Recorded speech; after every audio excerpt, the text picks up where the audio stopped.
Shall we head to my favorite planet in the galaxy? The planet of good vibes. The planet of good vibes. The planet of good vibes. The planet of good vibes.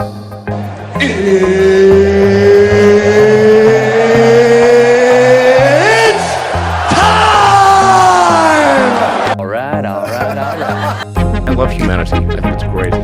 It's all good, man. I think the word you're searching for is Space Ranger. The Hamm Planet Podcast. Stick around. And we are blasting off into the galaxy of good vibes. In 5, 4, 3, 2, and 1. Top of the morning, folks. Good afternoon and good evening, ladies and gentlemen. Welcome to the Hamm Planet Podcast. I'm your host, Peter Hamm, and I am Hundo P. Honored to have you with us today. If you're a first-time listener, you gotta know that I am fired up, jazzed up, and absolutely hyped to have you here. To preface what the podcast is all about, it's all about 3 things: good vibes, great people, and glorious stories. So if you're into that, stick around because you will love to soak in the good vibes. And more importantly, we've got an extremely special guest tonight. Honored to have him with us this evening. He is a fellow proud Culver Military Academy alumni of Company B. He's a proud graduate of American AIC, as they put it. Great school.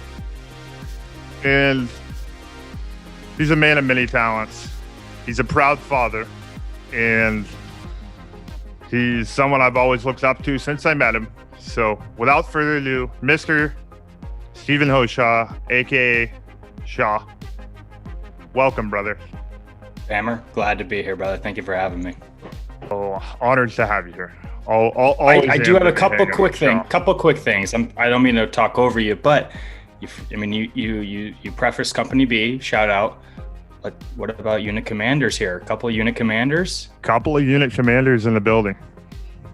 And for those that aren't aware, AIC, it's an Ivy League. It's whatever. But yeah, go. Yeah. Glad to be here though. Glad to have you, Shaw. Always glad to see your beautiful face. All right, Shaw. So, was bouncing between what questions I wanted to fire away your first, and the one I came to the conclusion that I'd like to fire away is, what are some of the main traits that you think you've gotten from Mama Shaw? All gas, no brakes. Yep. Well, that's a trait, and here's it. And okay, I'll continue with traits. So all gas, no brakes. And because for those that know me, when I get tired and I sit down, I'm done. I am out like a light. So I got to just keep the engine moving all day and just, all gas, no brakes. So that's definitely one of them. Blind confidence, 100% blind confidence with zero caution. I think that kind of goes with all gas, no brakes, but that's just another trait. A lot of energy there. A lot of energy. So I'd say that's a big trait I have coming from my mom, and something I definitely embrace and love and wouldn't change it. But there were a couple things that I just discussed with my mom that I remember her telling me. Always get the first tab, because as the night progresses, there's more people, and you can at least say, "Hey, I had the first round." Whenever you see a cop run, and we just had the conversation. If you see a cop run, and nothing against cops, love them, but just cover just to make sure and get a good sprint in. But cover the first round, cover the tab. Oh, yes. And at the end of the night, when you're out to eat, if the alcohol is more than the food, you had a good dinner. Amen to that. Probably a good dinner. Oh yeah, always ones for the books. Sometimes they're hard to remember, but they're usually some of the greatest and most legendary. Yeah, absolutely. I love to hear it, brother. Had last that because Mama Shaw is the definition of all gas, no brakes. And yeah, no doubt. ask the other side of the question. What about from Papa Shaw? Yep. Oh God. Long fuse, but don't want to reach it. Loyalty and just a beauty. Beautician. Beautician. Beauty pro. Yeah. Yeah. Loyalty for sure. That guy has been with AAA through the beginning of time. He's AAA Hoshaw. Yeah, he is. You know, Shaw, it's crazy to think about that when I met you, I had the same haircut as Eminem. Or I guess it's not his hair now, but I had the shaved down, blonded, whole-headed blonde. I thought you had frosted tips. I think no, not frosted tips. It was full frosted blast. Okay, that's what's up. There's a hilarious picture of me, you, Chammy, and us three. And I'm just chubby and got this shitty hair, and y'all are just like massive. It's, well, how the table has turned, my friend. Oh, we're still staying massive and staying healthy, Shaw. What? Absolutely. What's been your latest fitness advantage you've learned about lately, or tactic? Well, let's see. So, the beginning of the pandemic, I was my family and I, we were in Columbus, Ohio, and when I was there, because I was at the Abbott Nutrition headquarters, and the Abbott Nutrition headquarters, they have an absolutely killer gym because Abbott in their portfolio, they used to have EAS, right? The protein drink. Oh, yeah. So that was Abbott. And, you know, I think they had a couple professional athletes. I think Brady Quinn was probably like the most popular one, but they had this unbelievable state-of-the-art facility at the office.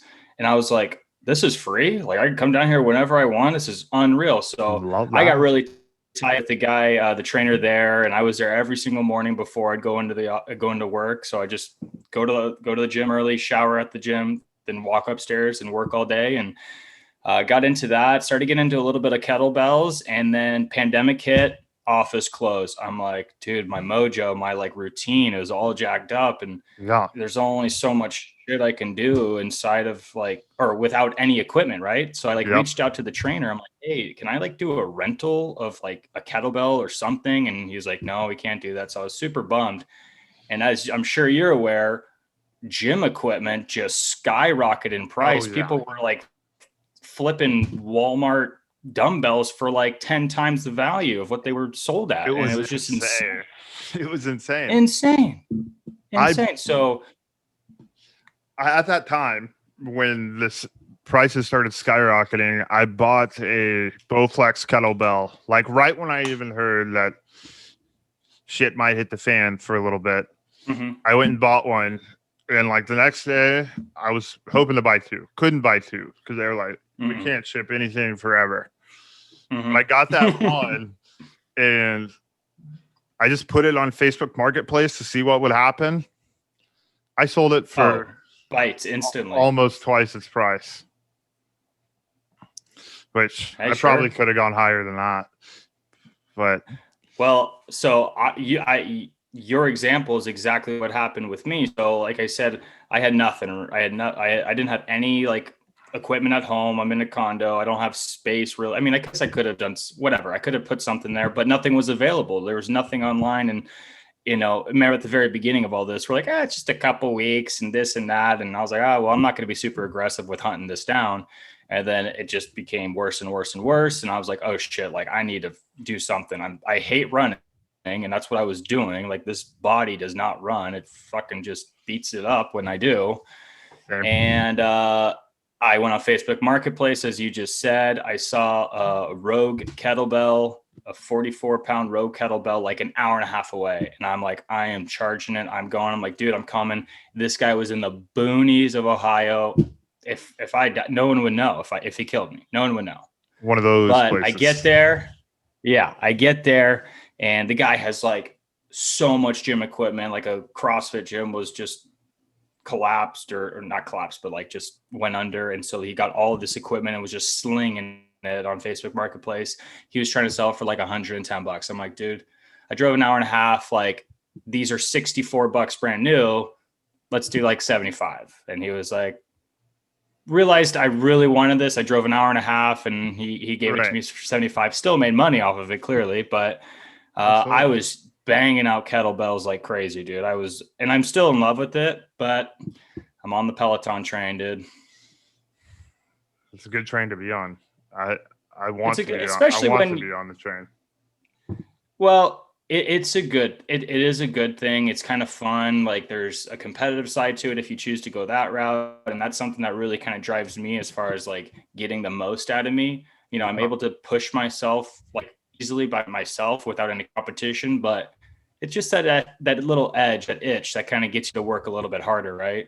Hundo P. So I haven't used a Peloton yet, but Cham's using one.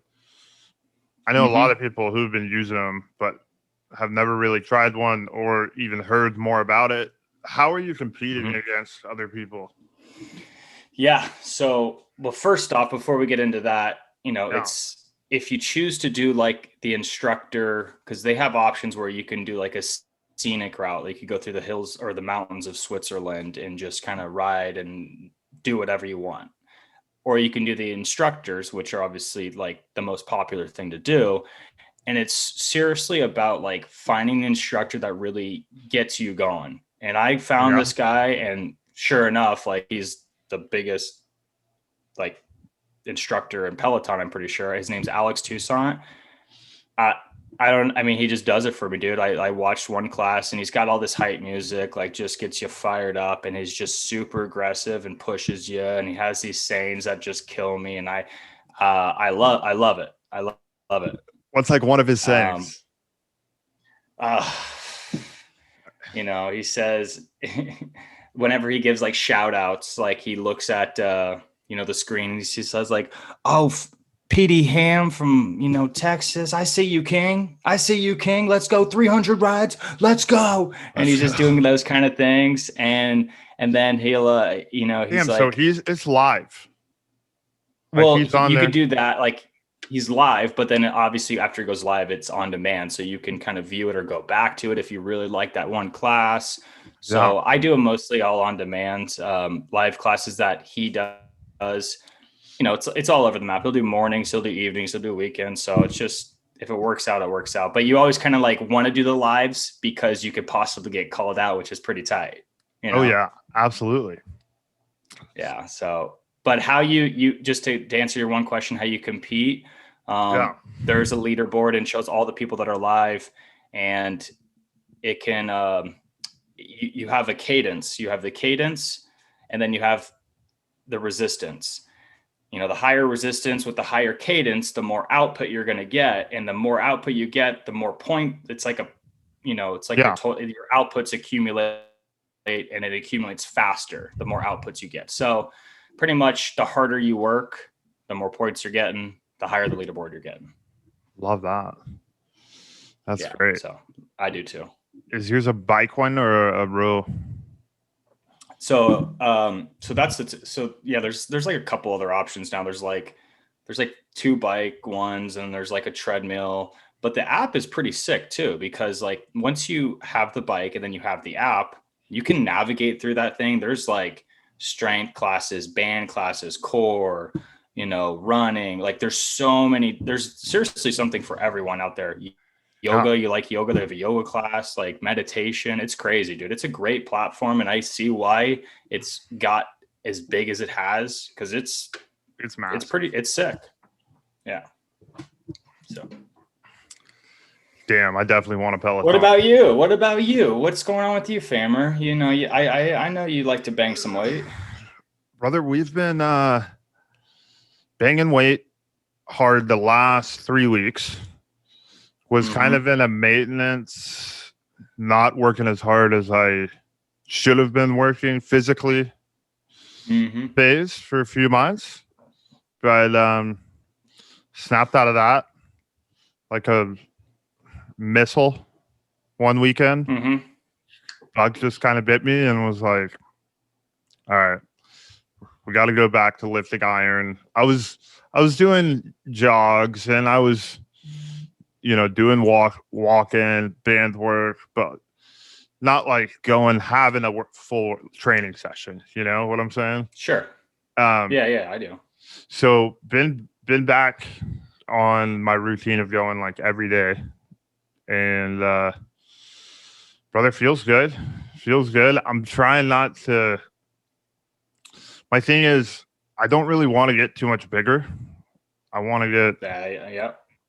I want to get more. Lean it up.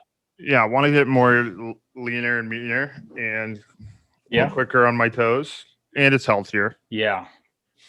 It is healthier because you're carrying the unit around, right? So make it easy on yourself, your joints. It's a lot easier to go throughout your life with a lighter load, right? Hundo. Yeah. Yeah. That's the simple science behind it. I mean, well, dude, everything's better, dude. You get the blood flowing, the endorphins, I to be honest with you, like I said, I hopped on the Peloton for like 15 minutes because I had some jet lags and I was getting a little tired and I just needed to kind of just get it rolling a little bit. Yeah. And here is a perfect example, seeing how we talked about Chris Hamm in the beginning of this podcast. We just got back from Puerto Rico. And this guy, he's just, I'm sleepy in the bed. I'm like, and he's just saying like, I feel like I'm like, pretty much I'm dragging ass. I'm like, well, fucking hop on the Peloton and you'll snap out of it. Just do you don't have to kill yourself. Just move the legs. Just move the legs. The legs. Yep. Just move the legs. It's a game changer. My my go-to lately, which I've been preaching it to Jamie too, hoping he uses it, is I'm just doing basically like a blast off in my head. I've been doing it when I'm waking up, and I've been doing it when I'm just maybe sitting down for too long or, fucking around, being I get it. And I just go in my head, 5, 4, 3, 2, 1, go. Movement. Just get up and start doing. And sorry, that's Betty with her fucking. Oh, no worries, Betty. We'll take that off. But Culver swag always. Oh, love to see it. Yeah, love to see it, Betty. We're taking this off for a bit.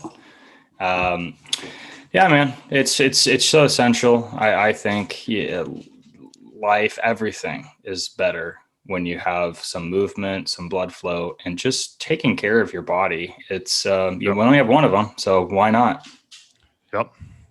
And plus, you could still have fun. Like I still have fun doing shit. Like Absolutely. I'd like to have a couple pops and all that kind of jazz, but everything balance it out. Balance it out. Balance it out. The whole body and humanity is based off of homeostasis. And that's all about keeping it right down the middle, smooth sailing. When things have gotten out of whack in the world, bad shit happens sometimes. But when you got your balances, doing good, feeling good, crushing it. Oh, that is the one thing, Alex Toussaint. Look good, feel good, do better.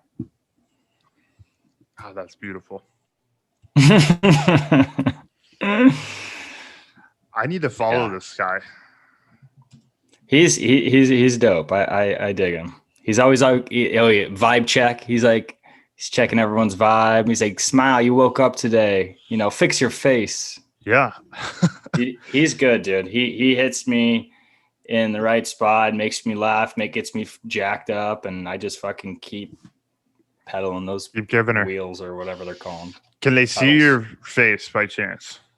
Well, there is a camera on there, and you can FaceTime with a friend that you follow and look at each other sweating your bag off, which it's kind of whack. It's not.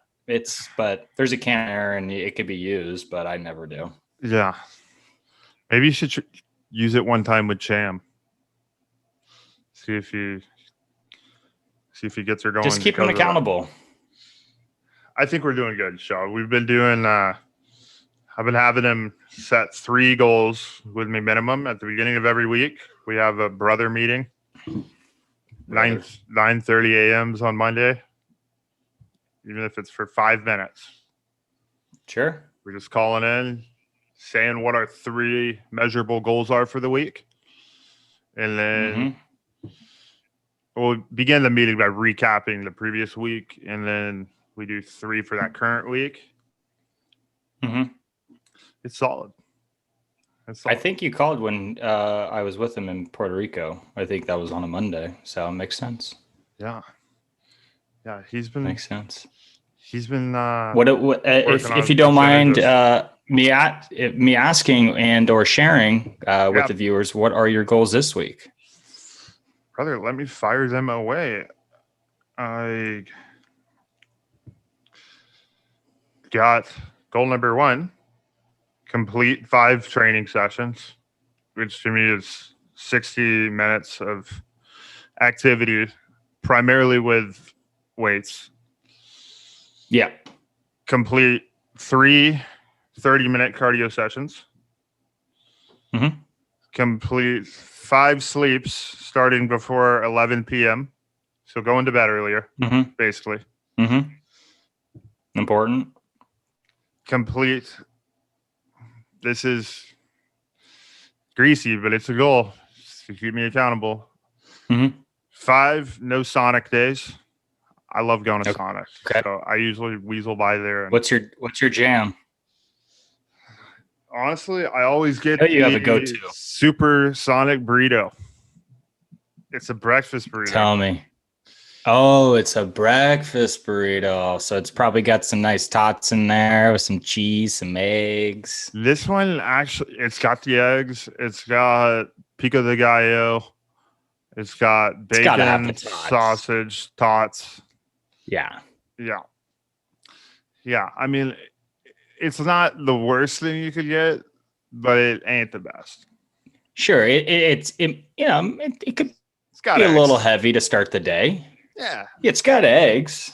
I mean, if it's got eggs, it's a plus. It's like, you put avocado toast on anything, it's healthy, right? Yeah. Or avocado on everything, it's healthy. It's whatever. Yeah. Oh, good old avocado. Well, that's good. That's good. So, wait. Yeah, that's what we got. Wait, what's today's Monday? So this is the goals this week. All right, here we go. Yeah, here we go. My days are all. I know how that goes, brother. Yeah, but we started strong. We're starting strong. We're finishing strong. The main thing that's probably going to be tougher for me, I'd say, is going to bed before 11 p.m. Is it 12? Like, there's not that many times where I go to bed after 12 nowadays, but 11. I gotta work. So how do you think? So because sometimes people's best work are at night, and I don't know if that's the case for you, but how are you going to? What are you going to rearrange to make sure you keep that goal accountable in your life, your daily routine? How are you going to juggle it? You're going to prioritize this and that. How are you going to do it, you think? Yep. So I'm usually working like later into the evening because that is my best times to work, or things just flow better for me. Like anytime past 6 p.m., I feel like some of my sharpest moments are then. Sure. But what I'm doing, I'd say one of the main shifts I'm making is just starting my day earlier. Starting back at 5, ideally. And, the thing I like about getting up that early is The workout is great because there's barely anyone there, and you just have that time to there's not that much noise. No one's really bothering you. Everyone's usually asleep. So you got like full control. Yeah. And always feel a lot better when I start my day early at that time working out. Just the best. Hitting the ground running. And I know once I get into a solid routine of doing that, the cortisol levels will start shifting in the right direction, and then I'll be just exhausted when it's about time to hit the racks, Yeah. So waking up a little earlier. Yeah. That's that will definitely obviously help you go to bed earlier too, right? Waking up early because you're like, holy fuck, I've been up for this long. I've done so much today. I'm exhausted. I got to shut it down. Right. Yeah. My problem used to be like, I'd always get up at the same time, but I wouldn't have like a set time I'd go to bed. I'd always have a wake up call, but I'd never have like a bedtime. Sure. You'd have a bed with daughters. We've learned, a bedtime. Oh yeah. You need it. Well, as a parent, right, that's new responsibility. And I want to be able to give my best to my daughter. And usually you're not going to get the best out of me if I'm rocking 2 hours of sleep or 3 hours of sleep. I need a good night rest and, yeah, go balls to the wall. All gas, no brakes. Yeah. Is Poppy cranky if she doesn't get a nap during the day? I'm sure she's at that. She's pretty good now. I mean, dude, it's so funny. I mean, speaking of like kids, and at first it was such a, let's put it this way. A lot of people have it worse. Whether it's like a medical condition or, just dealt like the wrong hand, and it's just unfortunate. So like I tried to like limit any sort of complaining I do because I really have no reason to.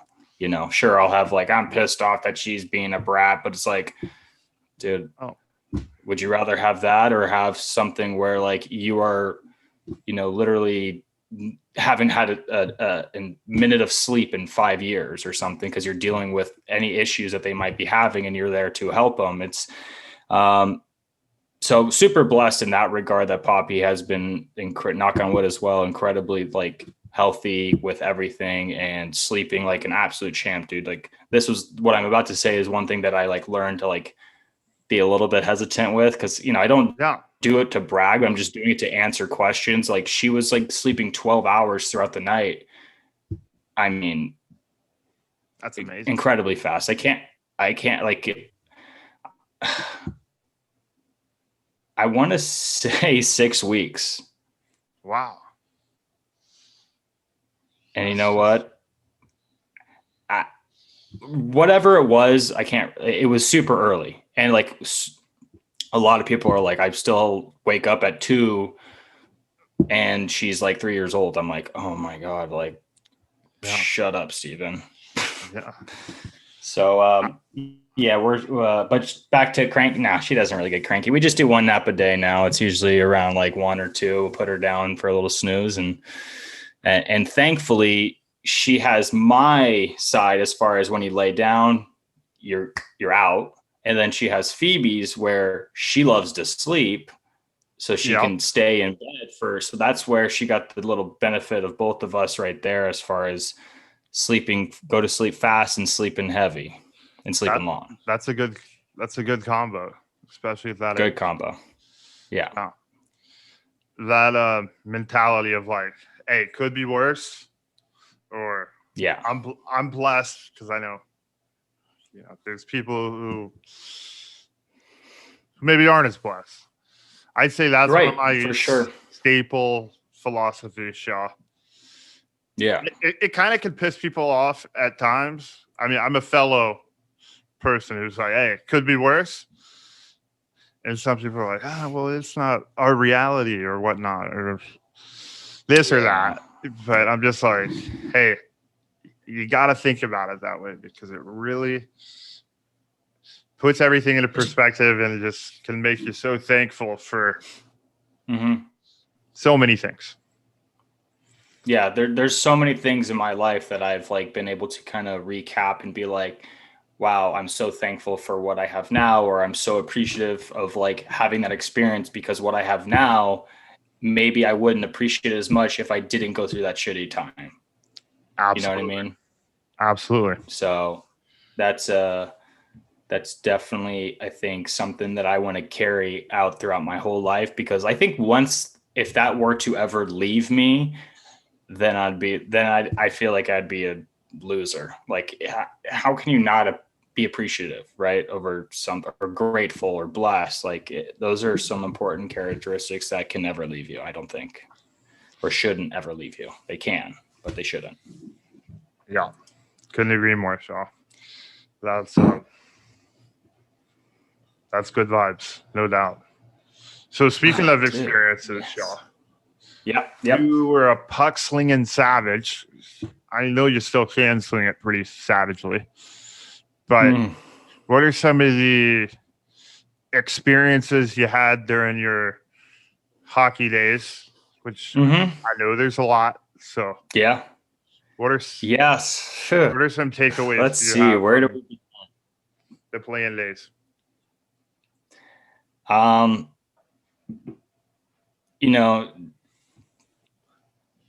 The playing days, hockey's to this point essentially has been my whole life, and I still am involved with hockey. I actually coach the high school team in town, Duxbury High School. Yeah, so I got involved with the Duxbury High School JV team. I would help out like a little with the varsity in practice, but I never was on the bench. But I was on the bench for the JV. And talk about a whack time to get involved with high school sports during the pandemic, dude. It was, I feel so bad for the kids, dude. Like the social life was all of what high school is, right? And it's completely gone. Like that, all the guys were it was just, I felt so bad for everyone. But what I was able to do, and just kind of finally start giving back and like seeing that side of the game now, right? Because I've been a player, I've been a referee, now a coach. Like I'm seeing like so many different avenues of hockey, and like the coaching one is like kind of having everything come together as one, right? Because I see it as like a player, but then I see it as a ref, and I'm understanding like why a ref might have missed that call. Sometimes there's dumb refs and it's just like, what are you watching kind of thing. But nonetheless, like I still have, maybe sympathy is the word, but I can at least communicate with them on like an official level because I understand where they're coming from. Right. So I'm involved with like hockey right now in Duxbury Youth, and I skate like every Wednesday night here in town. I knew that was just the best way for me to network in the area because, moving to a new city or town for that matter, it was just the way to do it. And it's been the best thing. Like I've met and continue to meet a ton of people in the area because of hockey. So, but we're going to get back to what you asked. So hockey been my whole life, took me to Culver, took me to all these crazy cities across the country. And I think one that really stands out to me is my first year of junior hockey. It's everything's starting to become a business, and I'm seeing that side of it where it's like, hey, coach, GM, owner, they want to win. They don't care. It's not it's nothing personal and there's no emotions to it. I want to win. And I feel like the best play is to get rid of you and bring someone else in. So I'm seeing that side of the game, but fighting becomes a thing. Fighting is part of the game of hockey, and it always will be. And I hope it always will be, because it's just a way to kind of keep everyone in check and accountable. And you'll have reckless players. You got to let them know it's like, hey, you can't do that. But there's also an emotional side to it, but that's a whole nother conversation. But so getting involved with hockey, and I remember my very first training camp, and I have my buddy come in there who was on the team the previous year. And I'm tying my skates, my very first junior hockey game where fighting is allowed. And and I'm tying my skates, or it's just like a training camp. And he's like, Hosh, I got you a fight. And I'm like, oh, fuck.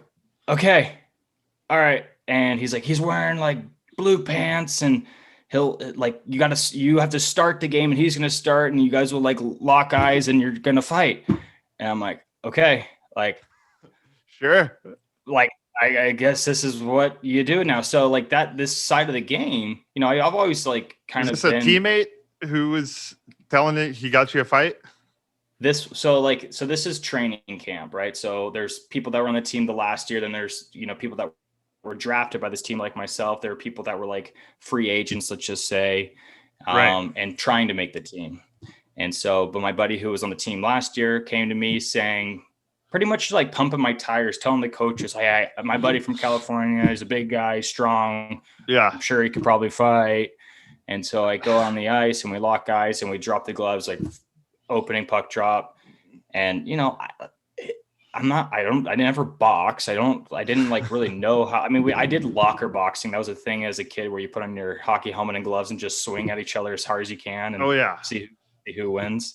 But yeah, no fighting experience. So all I just really knew was, hey, just go crazy for like 30 seconds and hope for the best. Right. I mean, that's essentially all I had. I didn't know technique or strategy. So there was zero defense, and I popped the guy really, really well, in which I don't know if that kind of like paved the way. Cause then I ended up like fighting like a couple more times at training camp. So, and I kept doing well. So I kind of had this image as far as like, this is our like tough guy. And I didn't like it. Because I wanted to play hockey, dude. Like I was like, but this isn't like, you know, I could have that as like something I can do, but that's not what I want to be known for. Right. I don't want to be known as the guy that just is the fighter, and that's all that people see me as. So, but I'll remember absolutely at the all-star game of the training camp. So after we found out you made the all-star game, you like met with the coaches, and the coach comes to me, he says, don't back down from anybody. I'm like, fuck, I know what he's talking about. He's talking about Tony Turgeon, this 6'4", 230-pound monster. I'm like, great. Well, I'm excited. And and there's 2 minutes left in the third period of the all-star game or something ridiculous. I'm like, oh, made it through. Oh, thank God. And he challenges me. And what did coach say? Don't back down from anybody. So I had to go against this guy. Thankfully, it kind of ended up like standing up draw, and I made it out alive. But I made the team, and it was just kind of like such a roller coaster of a ride, dude. And as far as like the coach was super, super intense, and he knew I can take it, and I was fine with it. But it was really tough for me to kind of develop this identity as a hockey player as opposed to just a tough guy with this coach. And I think they were expecting me to do a lot more fighting, but I kind of opted not to. So that really just made me have a difficult time finding a role and getting in the lineup. And he was always riding me. Practice, I had the puck, I mishandled it. He blows the whistle, brings me to center ice, and he says, let me see your stick. So I hand him my stick, and he's like, if I see you stick handle one more fucking time, I'm going to break your stick into 3,000 fucking pieces. You got it? I'm like, yes, sir.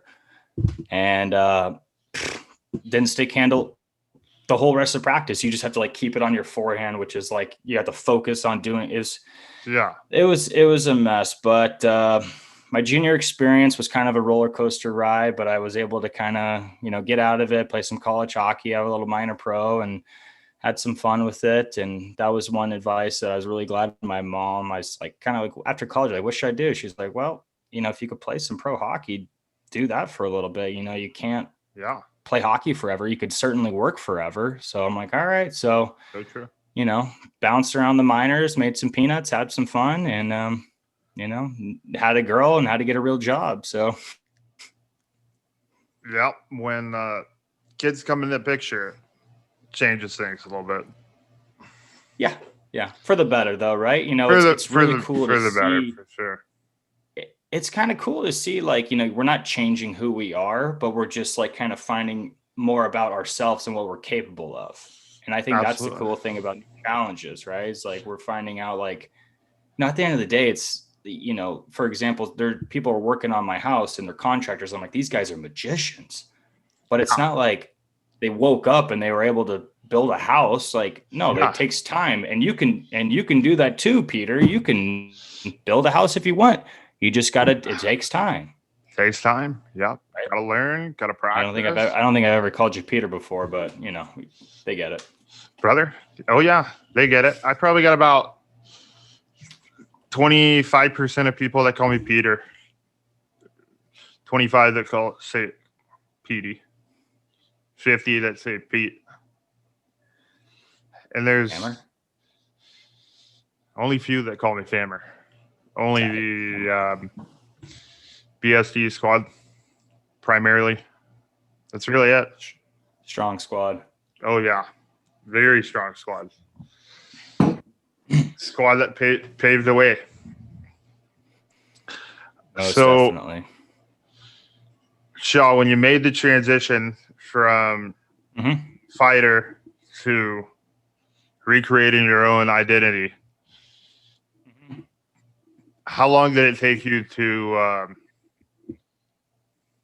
like blossom into the new identity and it be known to the rest of the league players? Well, yeah. So, like I said, my first year juniors was Waterloo, Iowa. Just wasn't playing at all. And a quick story on that, on like how I got toyed around, it felt like a little bit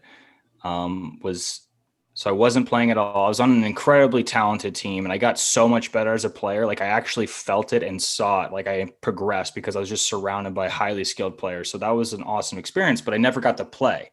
So I was told I was getting ready to play. My parents are in San Diego at the time.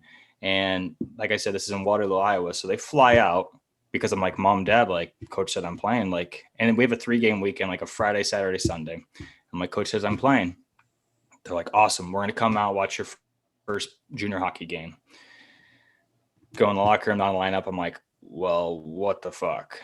So I just tell my parents, I'm like, hey, I'm not playing. I don't know what's going on. And my parents aren't the one that go knocking on the coach's door. Like, hey, what's going on? Why isn't Steven playing? I just kind of, all right, well, back to square one kind of thing. But then he promised me, hey, next night, Saturday night, you're playing. And that was an away game. So it was like 2 hours away from Waterloo, Iowa. They're like, all right, great. No problem. We'll hop in the car. We're going to Des Moines. Don't play again. And then he promised me, hey, tomorrow we're in Chicago. My parents are like saddled up, like 7-hour drive. We're driving there because it was so quick to be like, hey, let's hop in a plane kind of thing. It was like, hey, in like 12 hours, there's or whatever, 20 hours, there's another game. So that doesn't matter. But my parents get in the car, didn't play again. Oh, shit. And so my relationship, my first year with like the coach and just not seeing eye to eye with really kind of like where I wanted my career to go and where he wanted my career to go.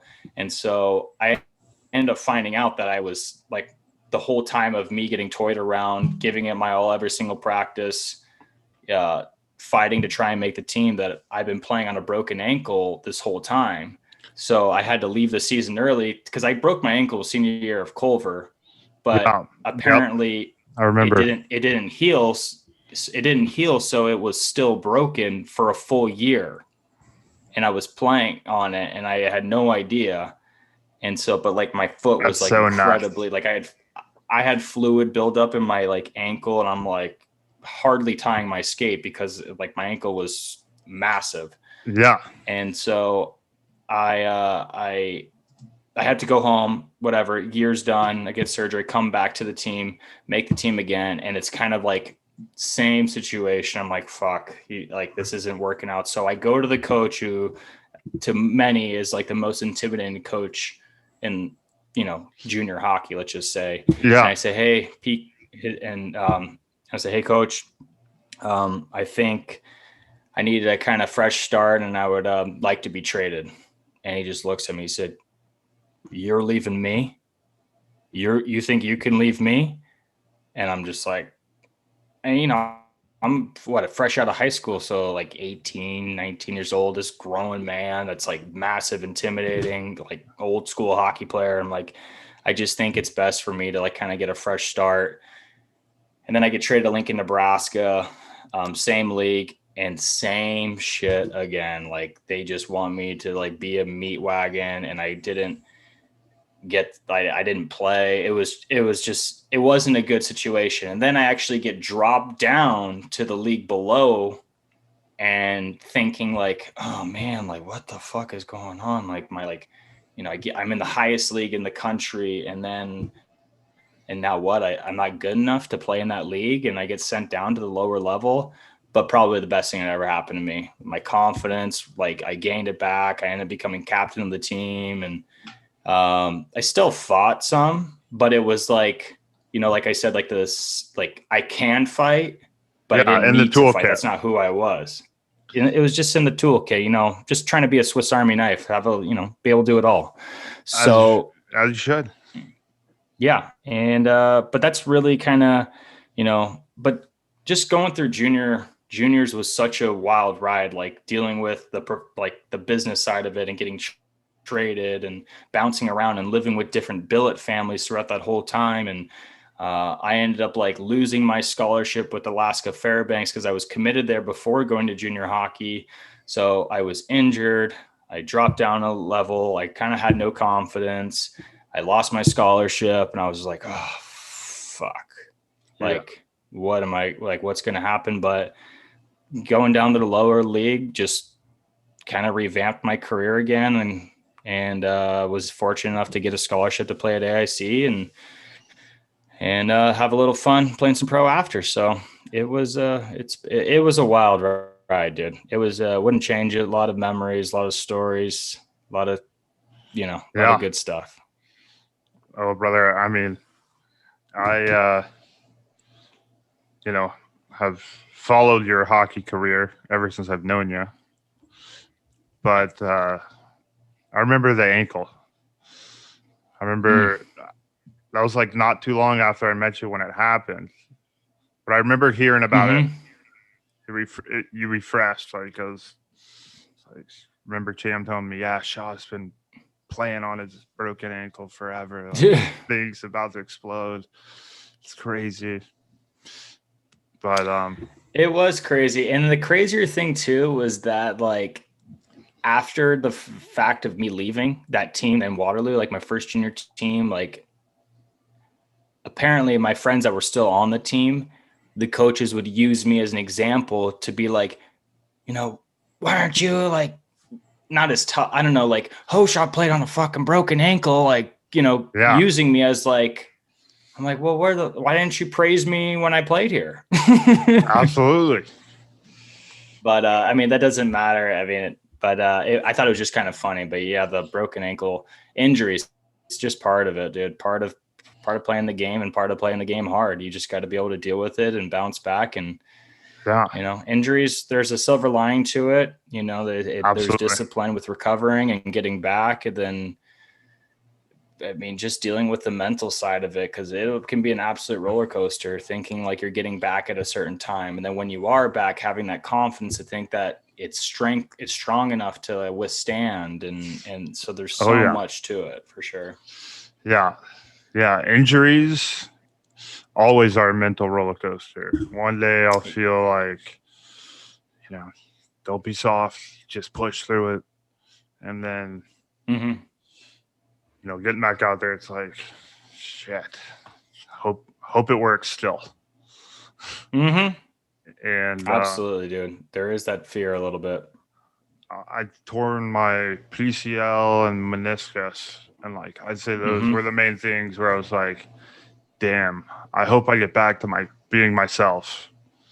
Yeah. But lots of food, lots of rehab, just get you right. Yeah, no doubt. It's that's an issue that I was never really good at. I wanted to be able to get back. That's where the blind confidence kind of is part of my life, is that, maybe not being as disciplined as I should have when I had an injury and focus on that. Yeah. Because I deal with certain things now that, that like are still like somewhat jacked up. Like I'm able to do everything in my life, but they probably could have been healed a little bit better if I were to be a little bit somewhat more disciplined and a better patient. Yeah. Yeah. Patient. Right there with you, brother. I always give it a go a little too early. It's just about every time, but patience is a key virtue. Shaw, who was one of your greatest hockey coaches? I know you've probably played for many across the spectrum. Who's one that really taught you a lot? Or fired you up?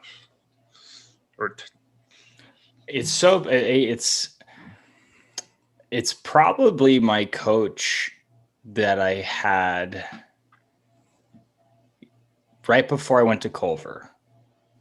In San Diego? Well, I played for a team up in Long Beach, but while I was living in San Diego, yes. But it was like my first time being a captain and kind of understanding that role and like what that means. I mean, one important thing that I always took from my dad was that like he never said like just because if you do or you don't have the senior jersey doesn't mean you can't be a leader, right? But there's a little bit more of some of responsibility to certain guys that may not have that leadership trait, and they look up to you, and and if you're okay with that responsibility, I think it's it's to have that trust in a person to be able to carry and represent the team is like a huge honor. And I've always been so fortunate anytime I've ever been a captain to be able to kind of carry, what the team, the team's image is, right? The captain usually is like what the image of the team is. And so getting that responsibility early on, and he was very disciplined and, keeping guys accountable at such a young age. And hence why I think the team was so successful. And a lot of guys that left that team have kind of went on to have some good careers and careers outside of hockey as well. So to get that first taste of like what being a leader was prior to going to Culver was probably, that's a coach that I definitely look up to. Shout out Mike Lewis. I don't know if you Coach Mike. Yeah. We called him Lieutenant Louis. Lieutenant Louis. So yeah, wait, is this the same team that's got the dope documentary? Yeah. That thing's great. That's it. What's the title of it again? I don't know. No, it's called In the Crease. In the Crease. Yeah. Yep. It's ringing only on DVD. So who knows if no one has DVD players anymore. So you probably can't find it anywhere. Damn. That's so true. DVDs, not even a thing. Yeah. What's that? What? What's a DVD? Was a thing many, many years ago, kids. I'd be doing myself a disservice if I didn't get to touch on this. Okay. So I gotta say, Steven has always hyped me up and built me up in regards to fatherhood. He was one of the first fellow fathers to just always instill great confidence in me to be a great dad and, take wonderful pride in it and do what you have to do to be the best father you can be. And it'll come more to you each and every day. And I still got the message saved that you sent me from like almost 3 years ago. Damn. Yeah, brother. It's a great message. But what I wanted to ask Shaw is, what has fatherhood done for you as a man? Absolutely. first and foremost, having a kid is just ultimate patience. I think, there are times that I'm just, you could have had a tough day at work, and then, all of a sudden you're coming home to not what you're wanting, but you bite your fucking tongue, because if you don't show up from work and walk back in and give your daughter a big old smile and seem like you're excited, Yep. you leave that shit at the door, right? You had a bad day, you leave that shit at the door, you come home and you embrace that child and you give them your all, right? I mean, I think Absolutely. that's such an important thing. And I think that's something that carries over through like life experiences, but something that I try to keep myself in check of every single time. Like, there's no need for me. I have my daughter Poppy running to the door saying "Daddy" and running and smiling, and what? I'm not going to be stoked for that? No. I don't care how bad my day was. I am smiling ear to ear and just embracing every single aspect. But patience, Absolutely. definitely.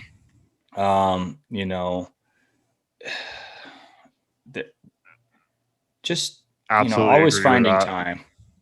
Always finding time. There is time, and I think there is such a responsibility, because it's so funny. You think about our times as we've continued to grow, and once that moment happens, as far as you're going to school, you're away from your parents at a young age. Like, you're going to school, yeah. they're going to work, and the people you learn from are those that you surround yourself with, or those mentors that you have, those teachers that you have. And I think the beginning stages of, parenthood are so impactful for those kids, as far as kind of having that foundation set, as far as like when they go into these, life experiences. Like, Poppy's going into preschool next year, right? So she's going to be, interacting with other kids and learning different things of what are those kids learned at their house. And then just kind of, our responsibility to do as best we can to ensure that these people are just good humans at the end of the day, right? I mean, because there's, not to bring up like all craziness that's going on, but racism, let's just use that for example. Yeah. Sure, maybe there's other things to do, but one thing I could promise is that I'm going to raise my daughter and let her know it doesn't matter whatever the case is, skin color, race, religion, sexual preference, you're not better than them. Absolutely. You're not better. And I think,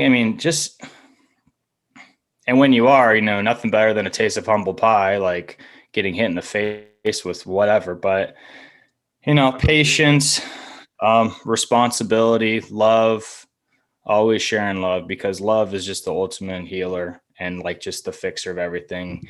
Everything. Love is the answer. Love is the answer, dude. And so that's just something, those are a couple of things that I try to kind of continuously emphasize and work on, and making sure that I'm doing that every single day when she gets up.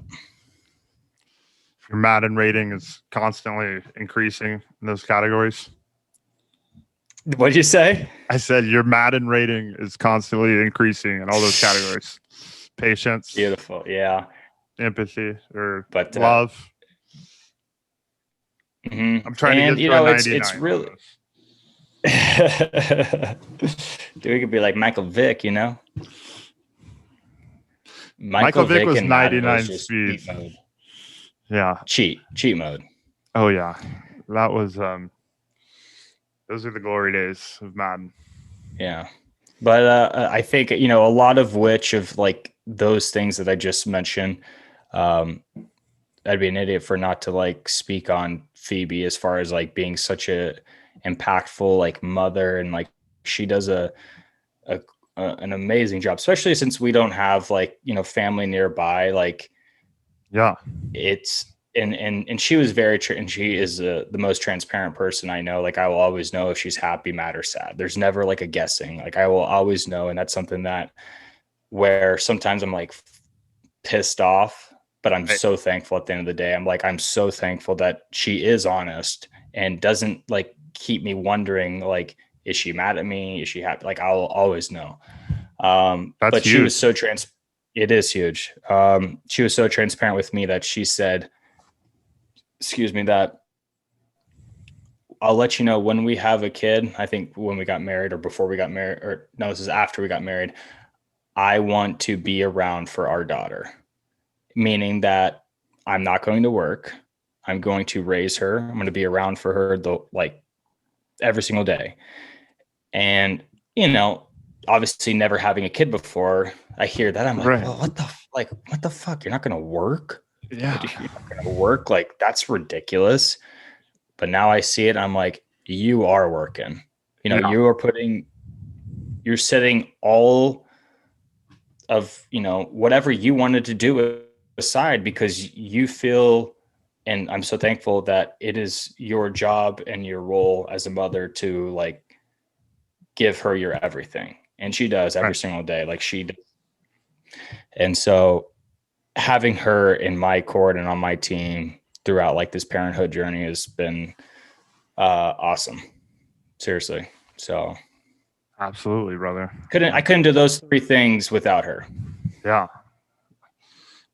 Hundo P agree.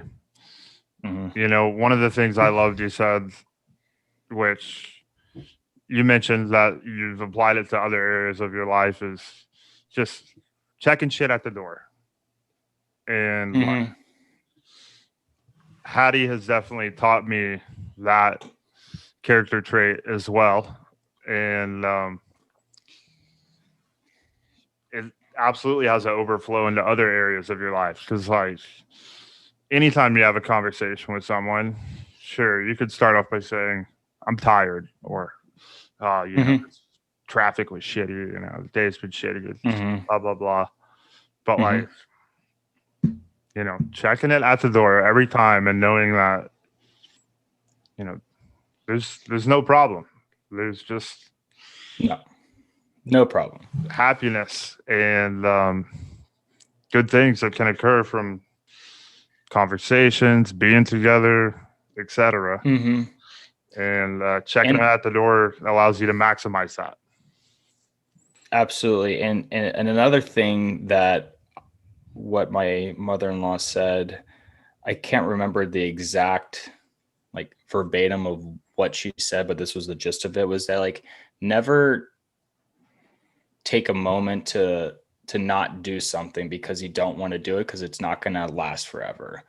And the example essentially was like, you can play this game as far as it's your turn to do the diaper. No, it's your turn to do the diaper. It's like, who gives a fuck? Just, it seems gross and ridiculous, but you are nurturing this child and you're making sure that they're not have a big thing of shit in their pants and you're helping them out and they rely on you. And so don't play like this back and forth game with whose responsibility is. Embrace it. Be the one. No. I want to change the diaper. I want to see the shit. I want to wipe it. I want to do it. Yeah. Like find some enjoyment out of it because it is so true, dude. Like before, like, you know what I mean? Like before you know it, all of a sudden, like, oh, she's so close to talking. Then all of a sudden, like, I'm having full sentences with her. It's just like, it's like that. It goes by so damn fast. So quick. It's crazy. It is crazy. Like being an adult, watching a child grow, it's like fully get what my parents were saying when they were like, it happens so fast.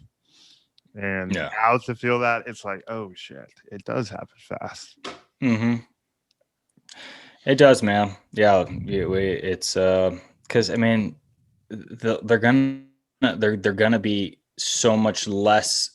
They'll be involved in your life, but as far as like having this moment where it's like, where I'm, somewhat jealous of Phoebe, and I say that maybe I would take it back, but she's with her so much. She sees like everything, and I'm obviously around, but like I clearly work as well. So there are certain times where I'm not going to be around for certain things, but just embracing everything that Poppy has, and always just keeping good attitude, dude, because I think it's important to know that emotions are real, but just like in hockey and every other sport, rugby, there's controlled aggression, right? Yes. You got to very be able key. to, because if you don't have controlled aggression, you're going to cost your team. You're going to get a penalty. You're going to whatever, right? So, Yep.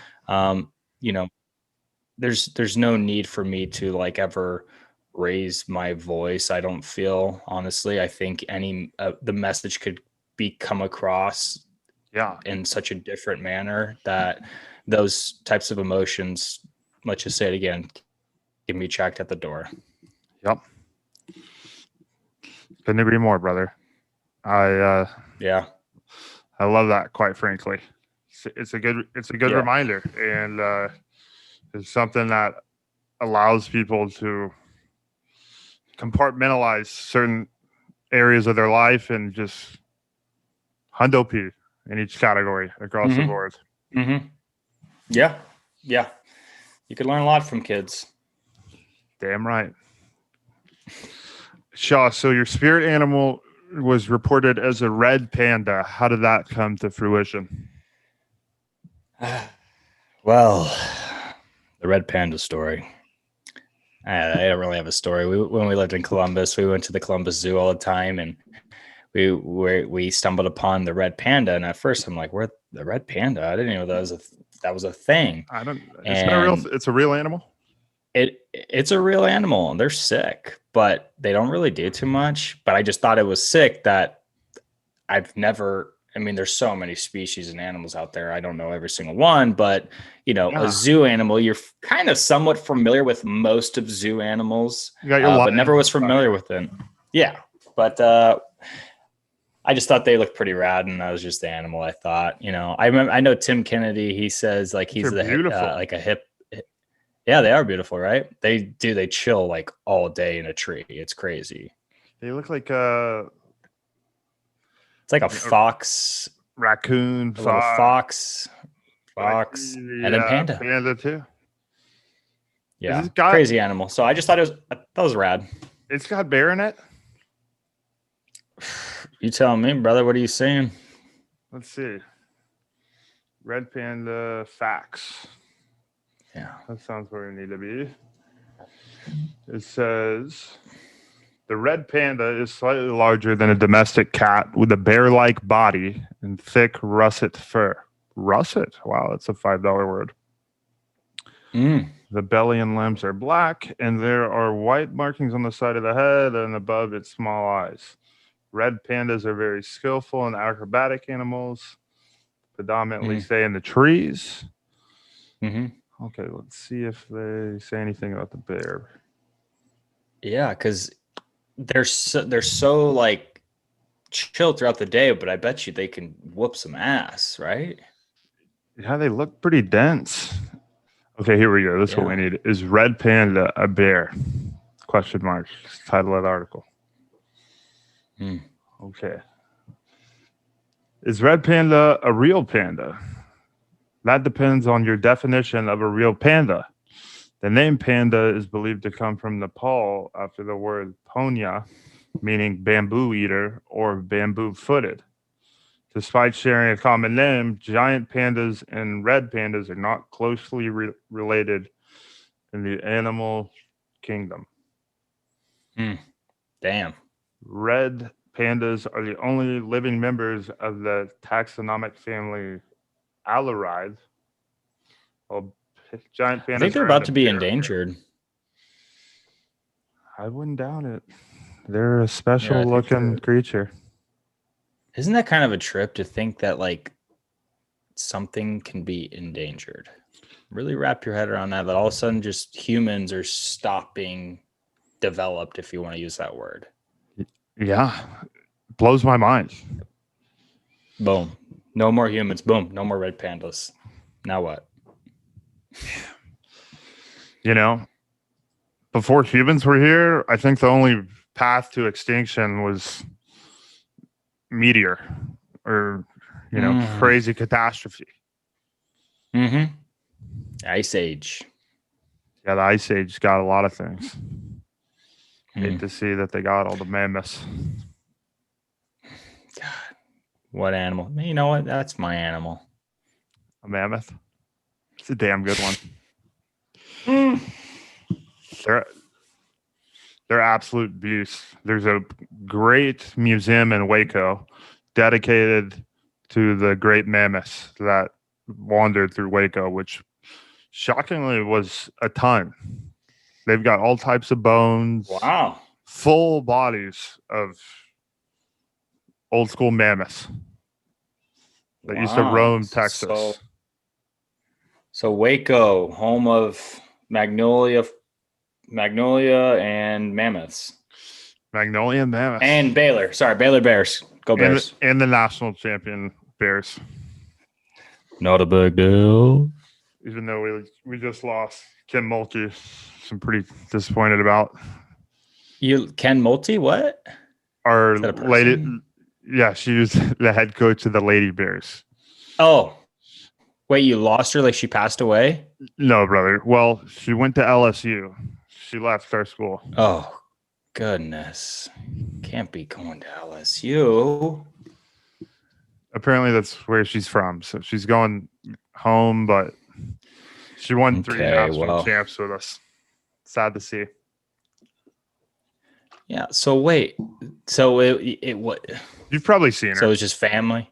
It was just family that kind of was the driving factor, you think? Honestly, it's been like a developing thing. No one's really sure. I mean, how do you dip out after 3 natty champs? That's what I'm saying. This is her. Oh, here we go. We're sharing screen. Have you seen her? She was. Yes. Wait, is she a basketball coach? Yeah. Oh, that's right. Oh gosh, I knew. Wait, okay. So I thought we were talking about rugby. That's why I'm all over the map here. Oh, yeah, brother. She's women's basketball coach. But didn't the men just win? Men's just won. But women's has crushed it forever for as long as I can remember. What do they got in the water bottles in Waco? I'm not quite sure. But it's working nowadays. Yeah. I'll take some. I was drinking it when I was there. It was working pretty good. Yeah, we were in what mode? Meat, unit, wagon, savage, a little bit of everything mode. All those, definitely. Yeah. And mammoth mode. Oh, absolutely. Just walking where the mammoths walk was an empowering thing. I think that wasn't there like a burial ground under the rugby house of mammoth? Yeah.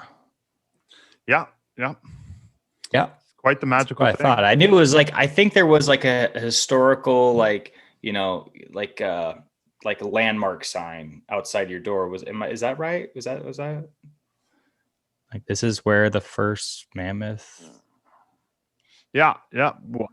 Okay. Good. Yeah. Should still be there if you want to go see it. They might have moved. Yeah. Might have updated the site, but sure. Living on mammoth soil is a manly life to live. Lots of good energy. Lots of fantastic mammoth energy. Well, Shaw, speaking about mammoths, I think it's about that time that we hop on in to the legendary Hamm Planet Podcast, Would You Rathers. Okay, let's hit it. They're always a hell of a time. Few T's and C's. Anything outside of the question, up for interpretation. And I'll answer them with you. Okay. So I'm on the spaceship as well. So we're pulling one out of the rabbit hat. And we got question number 1, Shaw. Would you rather be born with an elephant trunk or a giraffe neck? Damn, that's rough. Giraffe neck. You probably get on all the rides because you're taller. You know, you want to be taller. You always want to be taller. You can't teach size, but you can teach skill. So Yep. I always want to be tall. Even though neck would be tough. You'd have to. Yeah. Is it legal to block things in basketball? Yeah, I guess it is. Absolutely. With the head? Yeah. That's impressive. but I know there's so much benefit to, you know, having that trunk. You can do a lot of good things with the trunk. I've seen, you know, those elephant trunk videos, and what they can do with it is pretty impressive. What's one thing advantageous we could do, Shaw? Just curious. With the trunk.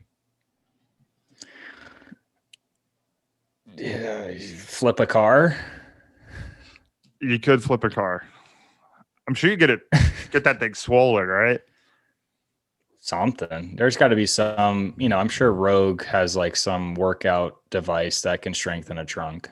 Yeah. Rogue's got And if it they all. don't, they need to get one. Yeah. Great company.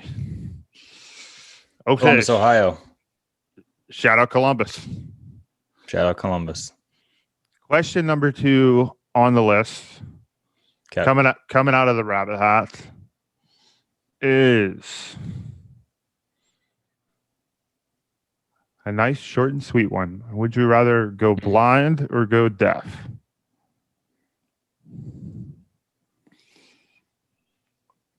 Oh my God.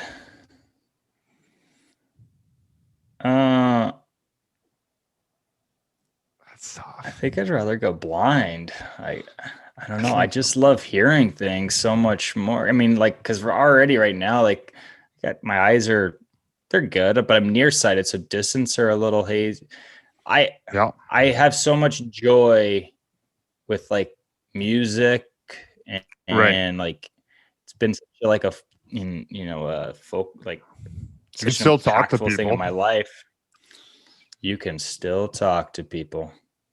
Yeah, if you can't and you know what, hear, I don't think you can really talk. What was that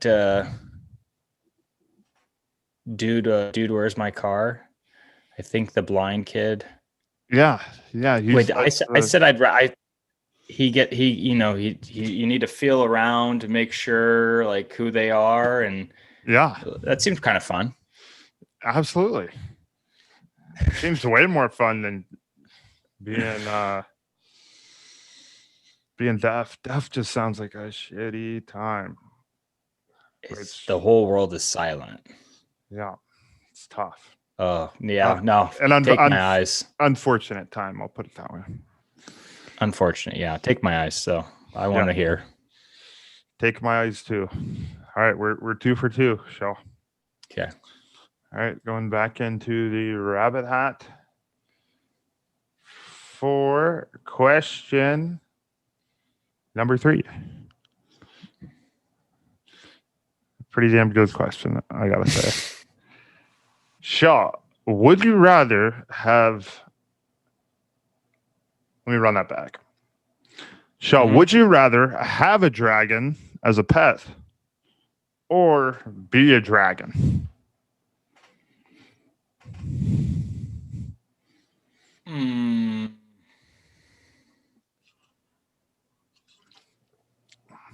That is a tough one, I gotta say.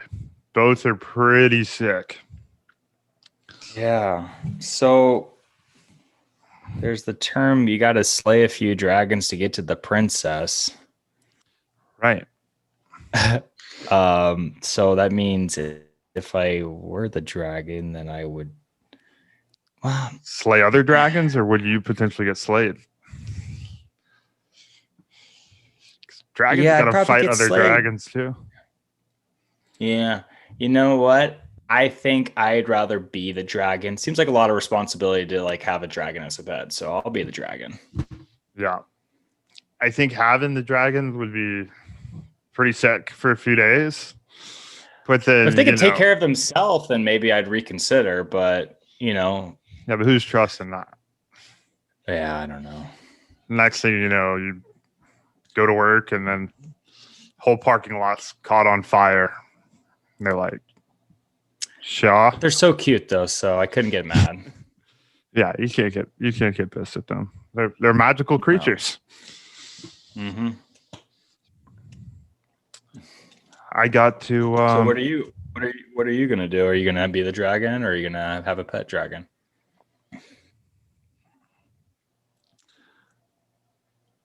At first, I was gonna have the pet dragon, but I do think be the dragon is a smart approach. Yeah, do There's some pretty cool stuff. Yeah, would be so great to just go fly tonight through the sky and just shoot some fire. That's been fire. Yeah, no, I was just getting excited over the flying part. That was always, I mean, Peter Pan was my favorite movie as a kid because I just thought flying was the coolest thing. Yeah, I still do though. Flying is still the coolest thing. yeah, but like not in a plane, but like just being able to fly. Still on my top 5 bucket list of wanting to be able to do one day. Yeah. Or hopes. Just think happy thoughts. Yeah. Just think happy thoughts. Happy thoughts, and you'll be flying high, folks. Yeah. A couple other things that you can do to fly high too, you know. Yeah, there's numerous. Mm-hmm. Not that we know any of those things, but what we do know is that we got another solid Would You Rather. And I think this is number 4? Number 4. Mm-hmm. Would you rather always be 20 minutes late? We'll run that back. Run it back for the second time. Would you rather always be 20 minutes late for important events, or always be 2 hours early to everything else?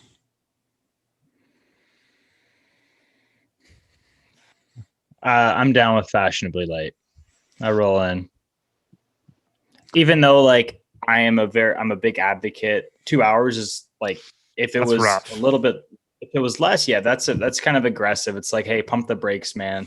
Take off the cape. You don't need to be a hero. We get it. You like to be on time, but 2 hours, that's a whole different. It's concerning. So at that be 20 point. minutes late. Yeah. Yeah. Yeah. 20 minutes late. Got to go to that. I'd be, there's few things that I've been 2 hours early to. Honestly, can't remember. Not even a flight. But that's where people might be getting concerned that a little too early. But yeah, we get it. Yeah, we get it. Okay, Shaw. We got our 5th question of the night, and let's get a solid one. And we can cap her off and send it into the galaxy of good vibes. Following this phenomenal question. And the phenomenal question is, Hosh, would you rather be able to play every musical instrument or master every type of sport? Where I do have an appreciation for musicians, I can just be mesmerized by having someone play in front of my face for hours. Yep. I'm an athlete. Get me on every sport at a high level. Gotta go with that one. Yeah. I mean, financially, that's definitely the better decision too, I feel like. Musicians... I mean, a big instrument guy, who knows? That's not saying you'd make it. No, yeah. If that means like you're a Jimi Hendrix or Santana or, whatever. It's, I wonder, I'm curious, how like, and they always do like those NCAA commercials of talking about like, hey, there's more to pretty much life than sports. And, 1% of college graduates, go on to play professionally. I'm kind of curious on like, what's the statistic with sports comparing it to like musicians making it, and like what is exactly making it as a musician? Like what's the bar or whatever? Because when you make it in a sport, it's the highest level. Right. What's considered the highest level as a musician? Like winning an award, or I don't know. Yeah. Yeah. There's not even, there's not like a specific, I guess if you're Maybe like a platinum artist streams yeah, I guess yeah. I think that that you helped me out there. It's probably like platinum or gold, or like now it's probably about how many streams you get or something like that. Yeah. And maybe fact check me on this. Do you know? You do fact check. What I think, if I'm not, I think. So actually, don't check it yet. Guess it and then check it. Yeah. Because I think I have the answer, but then that's when you need to check it. What song is the most streamed song on Spotify to the date? Most streamed song. I'm going to go with God's Plan by Drake. That is a very good guess. I believe, and I could be wrong, it's Shape of You by Ed Sheeran. Good one as well. Check it. Let's see what we got. Can you go? Yeah, let's see what the most streamed song on Spotify is. History. Most stream played, or whatever the word is. On Spotify. Shaw, you got it right. Shape of You. Is it? Yep. Where's God's Plan? Okay. It's number 12. Yeah, that's. And speaking of Shape of You, bear with me. It's got 2,785,000,000 streams. That's almost half the world's population. My God. Wait, where the heck is this? No. Truly incredible. Wait, I have it. Let me show you something. Yeah, brother, no rush. Any second, it's gonna pop up on my phone. Man, it's so like I never. I remember you always get like, hey, your storage is full, this and that, and I never thought I was going to be like the person. I don't need more storage, but fucking pictures, especially when you have a kid, just keep piling up, and you got to keep pumping more storage. Oh yeah, brother. I wonder what the phone storages are going to be when we're like 50 and 60. What I don't even know. Like there's terabyte. Terabyte is is like the massive one. Like a massive hard drive right now is 40 terabytes. Like that's insane. My God, like I gotta find this. Where? Oh, here we go. And it was saved.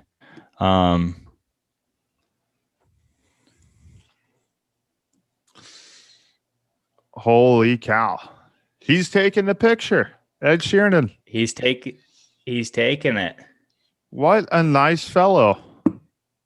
What a guy. So he was in this Tennessee Titans jersey. So when we were living in Nashville, we had a bar below our apartment complex, and it was like crazy, like hurricane warning storm kind of. I mean, not hurricane. It's not really. Well, I'm sure tail ends of hurricanes travel up to Nashville, but crazy weather nonetheless. And we had to like hunker down, like no one was allowed to leave.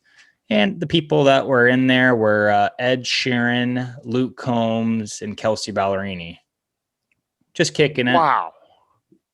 Just hanging out. It was a classic Nashville story, right? You're like, oh, yeah, it's funny because like I didn't really know who Luke Combs. I knew like of Luke Combs, but obviously he's like massive now. Yeah. And one of my buddies who's like huge into country. Wait, Chan was with me that night too, which is crazy. He was like, dude, oh my God, Slick comes. I'm like, what? He's like, yeah, guy's right there. I'm like, oh. And I was just, my only conversation with him was like, hey, is anyone using this dartboard? He's like, no. I'm like, tight. So that's my conversation with Luke. What about Mr. Ed Sheeran? Nothing with Eddie. Took the picture though. What a nice fellow. I think, what a nice, exactly. Fella. Nice fella from, what is he from? Ireland? Is he English? I think he's Irish. God. We can click right on to him right here. He is an English singer, songwriter, musician, record producer, actor, and businessman. Wow, man of many talents. And you know what? Once this beard of mine gets a little grown out more, it's strawberry blonde is what I like to say. Oh, I kid you not. And I have had people whenever someone says, you know who you look like, I always get Ed Sheeran. And I'm like, it's really not the best compliment, but the guy wheels. He does wheel. He has some rocket launchers in his resume. Yeah. I mean, so it's got the number one song on Spotify. I'll take it. Whatever. I will say, Shaw, you are definitely more sliced up and diced up than he is. No doubt about that. He's got a hell of a voice. Talented man. He's a businessman. It's on Wikipedia. Yeah. It's businessman. Yeah. Love to see it. Brother, well, Shaw, I could shoot the breeze with you for hours because I always love talking to you. And you've always been not only an absolute beauty in my eyes, but a mentor in many ways. And you just always get me hyped, Shaw. So, yeah. What a pleasure it's been. It's feelings mutual, brother, and that's just kind of how it is. We all just feed off each other and just pump that good energy, good vibes, and head off to the galaxy, right? That's what it's all about, brother. Mm-hmm. Brother Shaw, any words of wisdom for the week? Nobody cares. Work harder. Nobody cares. Work harder. Yeah. I love it, brother. One of my favorite quotes is, I don't have problems, just more work to do, which is right up that alley. Mm-hmm. Mm-hmm. Just get shit done. Just get shit done. There's not enough time in the day to get shit done, but you find it out, you find the balance, dip your toes into everything. Amen to that, brother, man. Well, it's been a hell of a night. We've had an absolute blast. We're hoping if you stuck with us the whole night, ladies and gents, we hope you had a half as fun as we did, because we had a ball. And do the good old podcast a favor and spank the like button. Tap the subscribe button and spank whatever else you need to, because we appreciate her. Absolutely. With that being said, ladies and gents, remember that you can never overdose on the good vibes, and me and Steven are sending good vibes your way, and we hope you have a great day, a great week, great month, a great year. And we hope you keep crushing it. So with that being said, adios, ladies and gentlemen.